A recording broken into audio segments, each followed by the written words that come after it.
Have somebody come get my son. He in the house with me. No. Yes. Hey, y'all, I just want to say I'm sorry.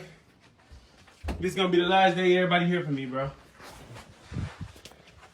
This is going to be the last day y'all hear from me, bro. I'm sorry. There's just been too much going on. Police out here. She dead. Police right there. Somebody come get my son first. This not finna end well for nobody, cuz. Yeah, so I've been dealing with a lot, but trying to... Ain't nothing finna justify my actions, bro. I've been dealing with a lot. I just need somebody to get my son.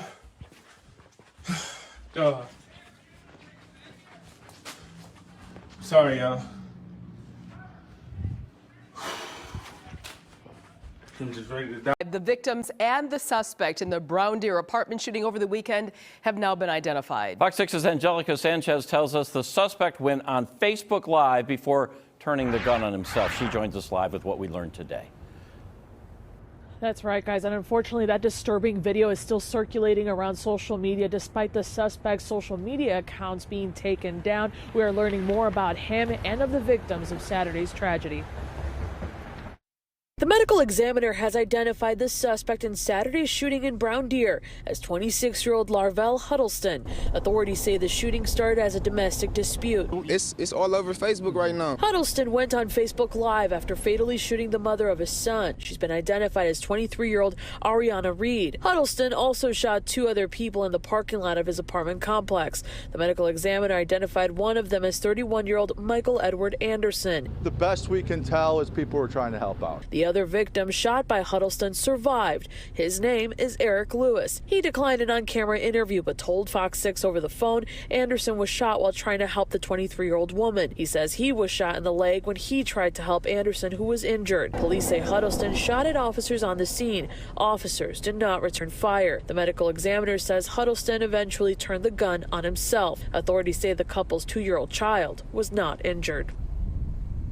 Gunshots. Not one.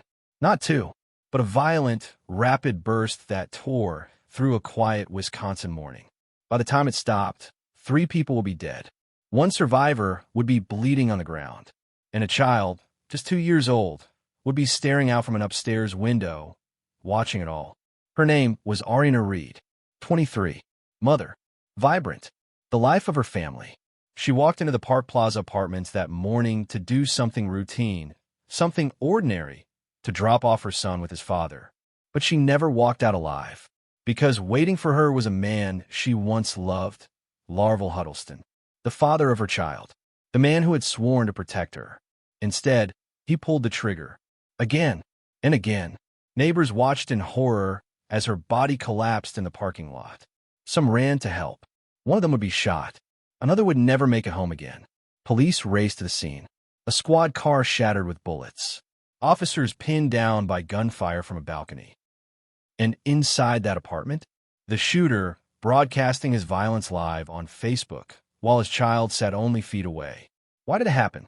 What drove a father to murder the mother of his child, to unleash a storm of bullets on neighbors, strangers, and police? And here's the most chilling question of all. Could anyone have stopped it? Because by the time the gun fell silent, it was too late. If you're watching this and you choose not to subscribe, you're choosing silence. And silence is what allowed Arieuna Reed's story to end in blood instead of justice. Don't be part of that silence. Subscribe now. And if you refuse, explain yourself in the comments. Explain why her life wasn't worth one simple click. This is Ariuna's story. A mother murdered in cold blood. A community forever changed. And a question that will haunt us all. Why was Arieuna Reed killed? Let's find out. Welcome to Twisted Crimes Files, where the darkest truths come to light. Stay with us for chilling stories you won't forget, and be sure to subscribe so you never miss a case. Brown Deer, Wisconsin, a small suburban city just 15 minutes north of Milwaukee. Quiet streets, family apartments, a community where neighbors know each other by name. It was never meant to be the backdrop for a scene of war. But on the morning of February 5th, 2022, Park Plaza Apartments became the center of chaos. Police cars lined the street. Residents were ordered to shelter in place. Bullet holes ripped through walls and windows. And in the parking lot lay a young woman whose life had ended far too soon. Her name was Arieuna Reed. She was just 23 years old, a daughter, a sister, a mother of a little boy who would now have to grow up without her. The shooter? 26-year-old Larval Huddleston, the father of her child, a man who would turn his gun not only on her, but on anyone who dared to help her. A man who ended his own life when the police closed in. This was no random crime. This wasn't a break-in or a robbery gone wrong. This was domestic violence. Intimate partner violence, erupting into an open massacre. And Brown Deer was left asking, how could such horror happen here? Statistically, domestic violence is one of the most common causes of homicide among women in America. In Wisconsin alone, more than 60 people are killed every year in incidents tied to domestic disputes. Many of them are young women.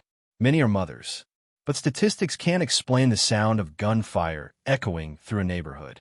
They can't explain the image of a 2-year-old child, unharmed but left behind. And they can't explain why so many cries for help come only after it's too late. So tonight, we confront the tragedy head-on. Who is Arieuna Reed? What led her to that apartment door? And why did a simple custody exchange turn into an execution in broad daylight? If you can hear her story and feel nothing, then scroll past. But if this story grips you, if it chills you, then subscribe now. Because silence has never saved a single life. This isn't just another crime. This is a lesson, a warning, and a mystery that will keep you watching. Before the sirens, before the bullets, before her name became a headline, there was just Ariana. She was born in Milwaukee, raised in a tight-knit family that leaned on each other for strength. Her siblings knew her as the one who kept the laughter going, no matter how heavy the day had been. She was the spark, the sister who would crack jokes, turn music on, and remind everyone that joy was still possible. Friends described her as vibrant, not the type to fade quietly into the background.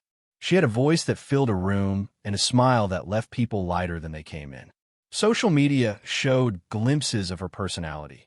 The selfies with her little boy, the short clips of family gatherings, and captions that spoke of love, resilience, and the determination to make something of her young life. But the heart of her world was her son, just 2 years old. Her pride, her anchor, the reason she fought through sleepless nights and long days. Every photo, every memory showed her holding him close, as if she knew time was never promised. Her brother Aaron said it best. She was the life of the family. Anytime we came together, we always looked to my little sister to keep the joy going.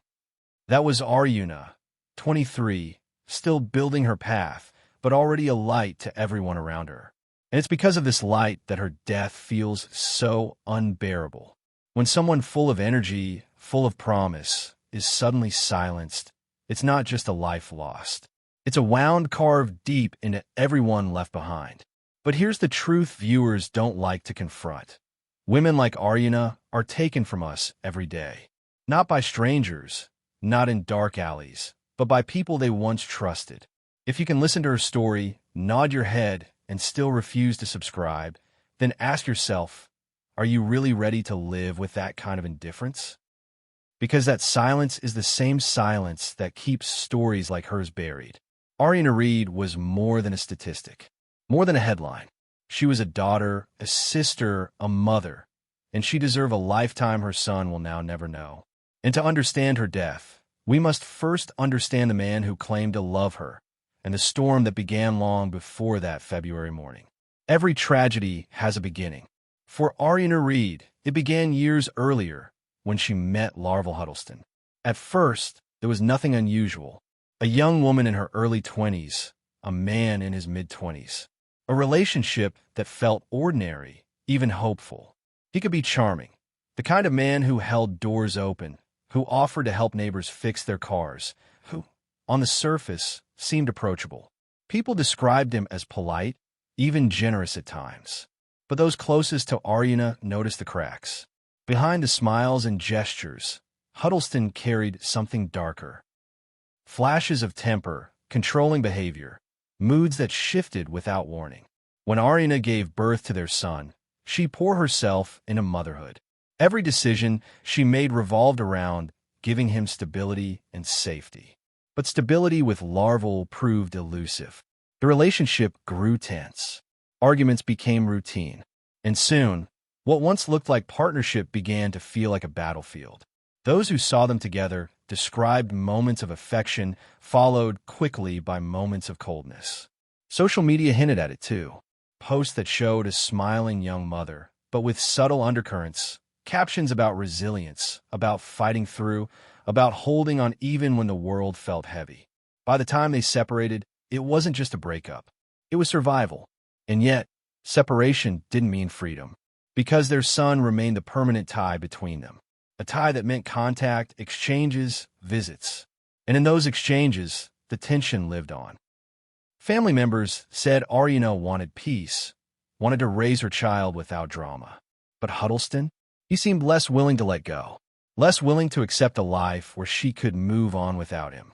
It's a pattern seen all too often in domestic violence cases. When leaving doesn't end the danger, it escalates it. For some men, control doesn't die with the relationship. It festers, turning into resentment, into obsession, into rage. And that rage was building, quietly, invisibly, until the day it erupted. If you're still watching this without subscribing, ask yourself this. What does it mean to ignore a story like this? To hear about a woman who tried to build a better life for her son and still scroll past? Subscribing is one small way of refusing to look away. If you won't, then be honest, put in the comments. Tell the world why Ariana's life doesn't deserve your attention. Because from here, the story only grows darker. February 5th, 2022. The morning began like any other. But for Ariana, it would be her last. Let's walk through the final hours of her life, moment by moment. It was a Saturday morning in early February. Cold, still. The kind of morning where most people were just waking, coffee brewing, children watching cartoons. But for Arieuna Reed, the day began with responsibility. She had a task, to take her little boy to his father. In the quiet of her home, she prepared her son. A small coat zipped to the chin, little shoes strapped tight, hair brushed neatly. For Ariana, this wasn't unusual. Custody exchanges were part of her routine now. But routine doesn't mean safe. At around 9:30 a.m., she gathered her things. Her phone, her keys, her child. A final glance in the mirror. Young, tired perhaps, but determined. She kissed her boy's cheek, lifted him into the car, and began the short drive to the Park Plaza Apartments. The clock edged toward 10 a.m. as she pulled into the lot. Residents later remembered the sound of her car door closing, the soft rhythm of her steps on the pavement. Nothing seemed out of place, but inside the building, tension was waiting. She entered the apartment where larval Huddleston lived, their son's father. He was already inside. We will never know what words were exchanged in those first moments, whether they spoke softly or whether the argument began immediately. But neighbors would later hear raised voices, a woman's plea cutting through the walls. Within minutes, everything unraveled. At 10:09 a.m., the first desperate calls to 911 lit up the dispatcher screen. Shots fired. Multiple rounds. The sound of panic bled through the phone lines as residents shouted for help. Down the hall, Eric Lewis, a neighbor, heard the thunder of gunfire. At first, he thought it was distant, but then came the screams. He stepped into the hallway, only to see the unthinkable. Ariana collapsing to the ground outside, her body motionless. He wasn't alone. Michael Anderson, another man nearby, rushed forward to help her. They didn't know her well. They didn't have to. She was a human being bleeding on the ground. But in trying to save her, they walked straight into the line of fire. Huddleston raised his weapon and opened fire again. Michael Anderson would never make it home again. Eric Lewis would be struck in the leg, a burning pain that dropped him instantly. In his own words, he was just trying to help. By now, residents were ducking for cover. Apartment doors slammed shut, curtains drawn. Some crouched in bathrooms, whispering into phones as the echo of bullets shook the walls. Outside, in the parking lot, chaos took over. A woman's body on the ground, 2 men down beside her, and somewhere above, a gunman moving back and forth on a balcony, weapon in hand. The sound of sirens cut through the air. Brown Deer police had arrived. Officers poured out of their cars, only to be met with another burst of gunfire. A squad car's windshield shattered, the hiss of bullets cutting past their ears. Officers ducked behind vehicles, shouting commands, trying to locate the shooter. And all the while, in that apartment, a child no older than 2 was inside, alone with his father. For 45 minutes, the gunfire stopped and started again. Officers shouted for him to put the weapon down. Neighbors sobbed quietly behind doors. And on the pavement below, Ariuna's body lay still, life slipping away as her family remained unaware of what had just been stolen from them. This was not just another Saturday morning. This was the last morning of Arieuna Reed's life. And it ended not with peace, but with terror. If you are still here, watching her final hours unfold, and you won't subscribe, then ask yourself, what does that silence make you? A witness or a bystander who chooses to look away? Don't scroll. Don't stay silent. Subscribe now. If you won't, then explain in the comments why her son's future doesn't deserve your voice. The timeline is set. The final day has been lived. Now, the question becomes, what did the world see when the gunfire finally stopped and the crime scene revealed its horrors? When the gunfire finally thinned, the scene that remained was one of devastation. In the parking lot, 2 bodies lay motionless. 23-year-old Arieuna Reed. Her life ended in the very place she came only to drop off her son. And beside her, 31-year-old Michael Anderson, a man who had tried to help but never stood a chance against the spray of bullets. Nearby, Eric Lewis clutched his leg, blood soaking through his jeans. His breaths came shallow, his eyes wide, still struggling to process that he had been shot simply for trying to save a stranger. Officers crept forward cautiously, their weapons drawn, their voices echoing against the walls. Put the gun down. They shouted toward the second-floor balcony. Windows above still rattled from the force of earlier rounds. A police cruiser sat disabled, its windshield shattered by the suspect's bullets. Inside the apartment, silence. Then, another single gunshot. Not directed at neighbors, not at police, but at himself. Larval Huddleston was dead by his own hand. The threat was over, but the damage was permanent. Officers rushed to secure the building. Apartment doors opened slowly, frightened residents emerging from hours of lockdown. Some were trembling, others numb. The walls inside the hallway bore fresh scars. Bullet holes pocked across the plaster, glass shattered into glittering fragments on the floor. In one corner, a child was found, just 2 years old, wide-eyed, unharmed. He had survived the horror no child should ever see. And with him came the most haunting question of all. How will he grow up knowing that his father killed his mother in front of the world? First responders moved quickly. Michael Anderson and Arieuna Reed were declared dead at the scene. Eric Lewis was transported to a hospital where doctors treated the wound to his leg. News cameras would later capture the aftermath. Yellow tape strung across the complex, flashing lights painting the walls red and blue. Shattered glass in the snow. A car window with a bullet hole still smoking in its frame. Neighbors stood outside, some in disbelief, others weeping openly. One resident recalled looking out her window during the chaos and seeing Ariana lying on the pavement, powerless to help. I had just spoken to her. She was young, full of life. And then, she was gone. Brown Deer Police Chief Peter Nimmer would confirm what the scene already showed. 3 dead, 1 injured, a child left behind. A domestic dispute that spiraled into a community tragedy. But even with the bodies cleared and the sirens gone, questions lingered in the cold air. What warning signs were missed? Could anyone have intervened before bullets flew? And for the families now grieving, one truth cut deeper than any bullet hole. This was preventable. If you can hear the weight of this scene and still refuse to subscribe, ask yourself why. Why turn away? Why remain silent? Silence doesn't honor the dead. It buries them twice. Subscribe now, or explain in the comments why Ariuna's son should grow up in a world where his mother's story is ignored. The discovery was brutal, the evidence undeniable, but the investigation was just beginning, and it would reveal details even more disturbing than the scene itself. The investigation began the moment the last shot was fired. Detectives with the Milwaukee area investigative team moved into the apartment where the gunman had lived. The walls were scarred by bullets, furniture overturned, and in one room, the lifeless body of Larval Huddleston. A handgun still nearby. The shot he fired into himself had ended the standoff, but not the questions. They combed through evidence, witness statements, 911 calls, and then the most chilling discovery. Huddleston had gone live on Facebook during the shooting. In that recording, now removed, he spoke, ranted, and broadcast his violence in real time as officers ducked for cover below. His child was feet away, silent, caught in the background of a crime, streamed for the world to see. Theories emerged. Was this about control? Was it jealousy?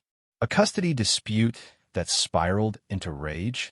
Police Chief Peter Nimmer made it clear. The shooting began as a domestic fight, and those who tried to help, Michael Anderson and Eric Lewis, became casualties of their bravery. The medical examiner's report was blunt. Arieuna Reed, homicide. Multiple gunshot wounds. Michael Anderson, homicide. Fatal injuries from gunfire. Larval Huddleston, suicide. Eric Lewis survived, but in his own words, the trauma doesn't heal. He remembers stepping out, seeing Ariana on the ground, rushing to help, and feeling the bullet tear through his leg. "I was just trying to help," he said. That moment will replay in his mind forever. And while police mapped the angles of the gunfire and traced the trajectory of bullets, a deeper truth became clear. This was preventable. Ariana had left Huddleston. She wanted peace, but leaving doesn't always bring safety. For some women, it triggers danger even more deadly. The investigation painted the facts, but the family painted the pain.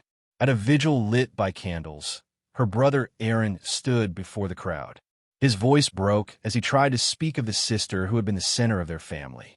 "It's like a hole I ain't never going to be able to close," he said. "She was the life of the family.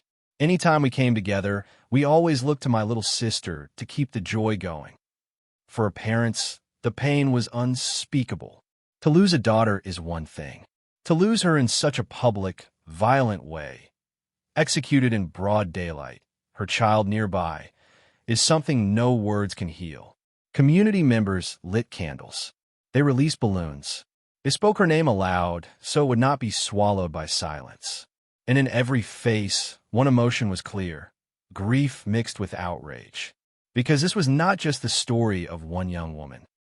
It was the story of a pattern. Women trapped in cycles of violence, silenced by men who once promised love. If you can sit through this pain, hear the voices of her family, and still refuse to subscribe, then ask yourself, what do you gain by turning away? Subscribing isn't about numbers. It's about refusing to let Ariuna's story fade into another statistic. If you can't click that button, then explain in the comments why her son, her parents, her brother don't deserve her voice. The detectives filed their reports. The case was closed as quickly as it was opened. The gunman dead, no trial to follow. But for the family, for the neighbors who heard the gunfire, and for the little boy who will one day learn the truth, the investigation will never truly end. The evidence showed how. The family reminds us who. And together, their voices ask the question that still lingers.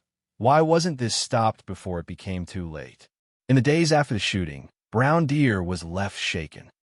The parking lot at Park Plaza still carried the scars. Shattered glass swept into corners, bullet holes marking the walls, burned out candles from the vigil flickering in the snow. For residents, life would never return to normal. Some moved out, unwilling to live with the echoes of that February morning. Others stayed, but with memories that haunted them. The sound of rapid fire, the sight of police crouched behind cars, the fear of opening a door that day. For the family of Michael Anderson, grief mixed with disbelief. He had no connection to Ariana, no tie to Huddleston. He was simply trying to help. His life ended because of compassion. His name, too, must be remembered as the neighbor who refused to look away. Eric Lewis, still recovering from the gunshot wound in his leg, spoke sparingly. He said little to reporters, but the weight in his silence told the truth. When you step forward in courage, you sometimes pay in blood. And then the child, Ariana, 2 years old, too young to understand what he witnessed, too young to know why his mother didn't come home. He has become the living reminder of the cost of one man's rage. A child who will one day ask questions that no one can answer without tears. The community responded the only way they knew how, with vigils, with prayers, with calls for awareness. Leaders urged neighbors to look closer at the signs of domestic violence. Advocates reminded families that leaving is often the most dangerous time for a woman. And activists demanded more protections for women like Ariana before it is too late. But even in these efforts, one truth lingered. The justice system had no case to prosecute. The killer was already dead. No courtroom, no trial, just silence, sealed with 3 funerals. And so, the story now rests on us, on whether we keep her name alive or let it vanish like yesterday's news. If you've watched this far and still haven't subscribed, ask yourself, how will you explain that silence to yourself later? You can hear her brother cry, see the candles burn, watch a mother carried away in a body bag, and still do nothing? Subscribing is a choice, to remember, to refuse indifference. If you won't, then enter the comments and explain why her son should grow up in a world where no one spoke for her. Because Ariana's death is more than a crime scene. It's a warning, a reminder of how quickly routine can turn to tragedy, of how love can sour into possession, and how possession can explode into violence. She was 23. She should have had decades ahead of her. Instead, her life ended in a parking lot, while the child she adored waited upstairs. And so we end with this. Arieuna Reed's story must not be forgotten. For her family, for her child, for every woman who feels the shadow of control hovering over her, we must speak her name. Subscribe, share, tell her story. Because silence will not protect the next victim. Silence will not stop the next larval Huddleston. Silence only guarantees that this will happen again. The choice is yours. Will you carry her story forward, or will you look away?